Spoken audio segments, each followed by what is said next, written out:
इस पात्र को देख रहे हैं? एक कुम्हार इस पात्र को बड़ी यातना से, बड़ी सावधानी से गढ़ता है।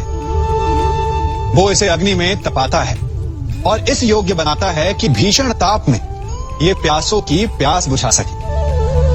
और इस घट का आरंभ जल से होता है। यदि जल ना हो तो इसकी माटी को ना गूंथा जा सकता है और ना ही इसे चाक पर आकार दिया जा सकता है। जल इसका लक्ष्य है, क्योंकि इसे अपने भीतर जल को संचित करके रखना है। परंतु आरंभ और लक्ष्य के मध्य इसे एक कठिन तपस्या से होकर जाना होता है। इसे ताप सहना होता है, रात भर अलाव में पकता है। और यही समस्या मनुष्य के साथ भी होती है। यदि उसे अपने जीवन में लक्ष्य पाना है तो उसे दुखों का, कठिनाइयों का और बाधाओं का ताप सहना होगा। क्योंकि बिना जला हुआ घट, बिना तपा हुआ घड़ा जल का संचय नहीं कर सकता। हम सबके जीवन में एक समस्या अवश्य आती है कि किसके समक्ष झुका जाए और किसके समक्ष ना झुका जाए। अधिकतर लोग ये कहते हैं कि एक स्वाभिमानी किसी के समक्ष नहीं झुकता, तो कुछ लोग ये कहते हैं कि जिसका आकार बड़ा होता है वो झुका हुआ है। विभिन्न मत हैं इस विषय में, परंतु सत्य क्या है? क्या आपने कभी सत्य को जानने का प्रयास किया? विचित्र पहेली है ना?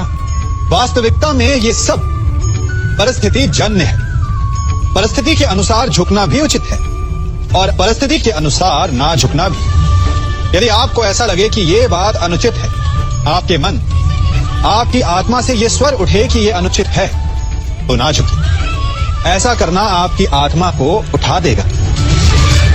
और यदि आपको ऐसा लगे कि किसी की बात उचित है, परंतु अपनी आयु, अपने पद, अपने अहंकार के कारण उस बात को आप मान नहीं पा रहे, तो तुरंत नतमस्तक हो जाइए, तुरंत झुक जाइए।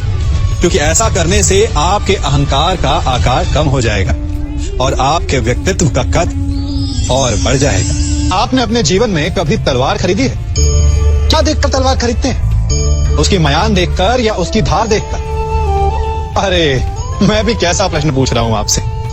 ये आवश्यक थोड़ी कि आप कोई योद्धा या क्षत्रिय हो। ये भी हो सकता है कि आप कोई व्यापारी, कोई छात्र या शिक्षक हो। तो चलिए मैं आपसे ये पूछता हूं कि आप नए वस्त्र कैसे खरीदते हैं? क्या उसका रंग रूप देखकर खरीदते हैं या उसकी गुणवत्ता देखकर? गुणवत्ता देखकर, है ना? ठीक उसी प्रकार जब आप किसी मनुष्य से मिलें तो उसके रंग रूप पर मत जाइए, उसका आचरण समझने की चेष्टा कीजिए, उसकी मेधा, उसकी प्रतिभा का मूल्यांकन करने का प्रयास कीजिए। आपका जीवन बहुत ही सरल हो जाएगा। संसार में सबसे अधिक घाव किससे हो सकता है?